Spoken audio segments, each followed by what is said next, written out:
Scott Lynch, je disais tout à l'heure que vos voleurs à Camorre, et en particulier ceux qui se font appeler les salauds gentilshommes, ont cette particularité qu'ils ont choisi, alors que, a priori, de notre regard à nous, lecteurs, ils sont déjà en marge de la société, puisqu'ils sont voleurs, ils ont quand même choisi d'être encore plus en marge d'une certaine manière, puisqu'ils vont violer les règlements, la paix sociale en vigueur.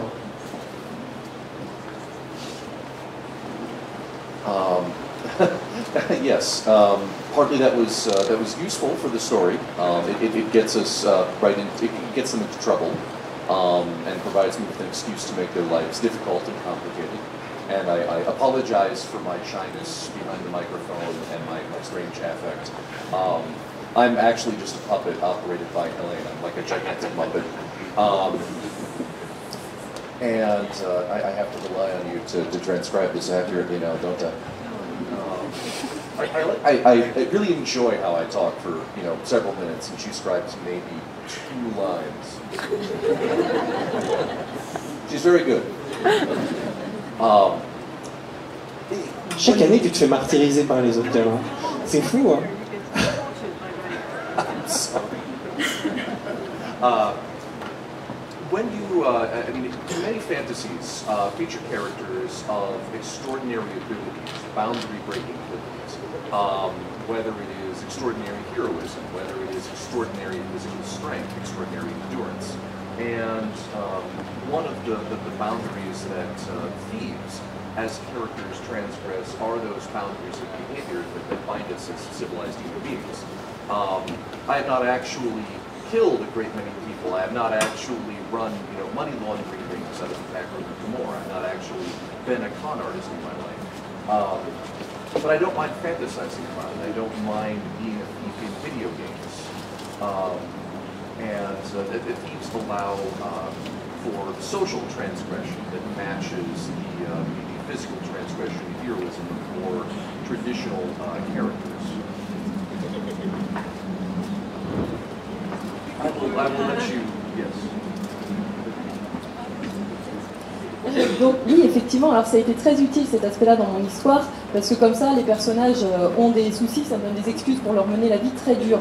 Alors, je suis désolée, je suis un petit peu timide derrière le micro. En fait, je ne suis qu'une marionnette qui est complètement manipulée par Hélène, mon interprète.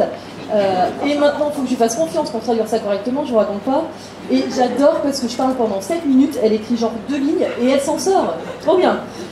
Donc voilà, dans la fantasy, on étudie souvent des personnages qui vont casser les règles. Soit ce sont des héros qui ont un courage bien plus important que les autres, soit ils sont plus forts que les autres.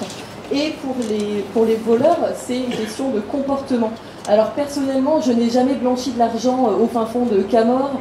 Je n'ai jamais essayé de piéger les gens pour leur soutirer de l'argent. Mais ça ne me dérange absolument pas d'en rêver. J'aime beaucoup être un voleur dans les jeux vidéo, par exemple. Et ça nous permet justement de transgresser toutes les règles sociales qui existent, contrairement à certains personnages plus traditionnels. This part will be short, I promise, but relatively short. And one of the aspects of Locke's world is essentially a mishmash, a combination of roughly Renaissance-era France, Italy, Greece, the Mediterranean world around the 15th century. And there is no social mobility, there is no social justice, there is, there are harsh social strata into which you are born, and your chance to rise from where you're born is extremely limited. And it's one of the ironies of a setting like that only those who are outside the system, only those who are criminals actually have a certain degree of personal freedom. Certainly the irreverent personal freedom that Locke and Shaw and company enjoy.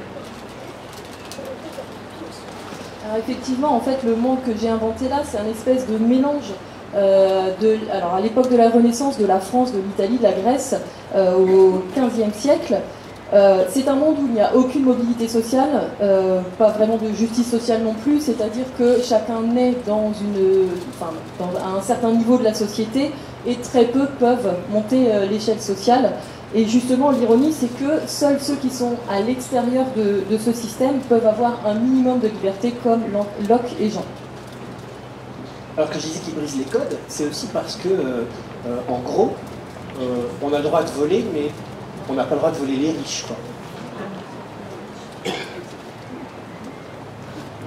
Well, and the rich really enjoy that. I mean, that they appreciate that sort of thing. And the rich in every age guard themselves to the disadvantage of everyone who is not them.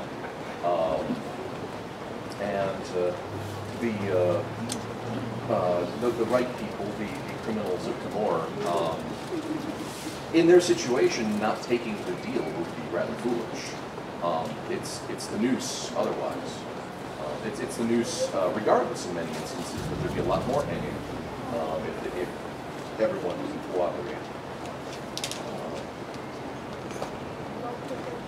I guess you could call it a Renaissance fantasy era conspiracy theory, the notion that everyone around you is conspiring and in it together to make the world a worse place. Alors oui, effectivement, et en général, les riches apprécient. J'ai déjà remarqué que d'ailleurs, dans tous les mondes, à tous les âges, les riches se débrouillent pour se protéger des autres. Et effectivement, pour les criminels de Camorr, ce serait un peu stupide de leur part de refuser cet accord tacite, puisque sinon ils finissent pendus en fait. Bon, il y a déjà certains qui finissent pendus, mais s'ils refusaient cette fameuse paix, là, ils finiraient tous pendus. Du coup, ils sont obligés d'accepter ça. Et en fait, c'est un monde où c'est une espèce de théorie du complot généralisée, où tout le monde a décidé que oui, on va rendre le monde encore pire. Qu'abordage, avec Scott Lynch, on parlait d'une société où il n'y a pas vraiment de mobilité, c'est aussi un peu le cas d'Arcane. Oui, on a des familles dominantes au sommet, et puis plus on descend... oui, là c'est symbolisé par les niveaux. Enfin, je me suis basé sur les lois de Manu pour bâtir ce monde. Le Manu en Inde, c'est ce qui a donné les castes. Là, c'est classer les gens par catégorie, et les maintenir entre eux. Il y a très peu de mouvements intercastes en Inde. Voilà, et les derniers sont les Dalits, sont les intouchables. Et là c'est pareil pour Arcane, effectivement il y a des couches différentes, il y a les classes dirigeantes, les classes laborieuses, les classes commerçantes, etc. Chaque niveau représente une fonction dans la société. Ce qui est intéressant, c'est que c'est pas... on a souvent l'habitude avec les héros de fantasy de voir souvent des ascensions. Là c'est plutôt une histoire de déchéance. Oui, c'est ça, c'est pour ça que ça s'appelle la désolation d'ailleurs. C'est très désolant. Le monde est bâti sur un équilibre entre les 7 familles régnantes, mais ce monde est devenu complètement déséquilibré. C'est-à-dire qu'il a perdu l'essence de ce qu'il était, il a été dévoyé, et c'est ce déséquilibre qui crée le trouble et la potentielle destruction totale de la cité.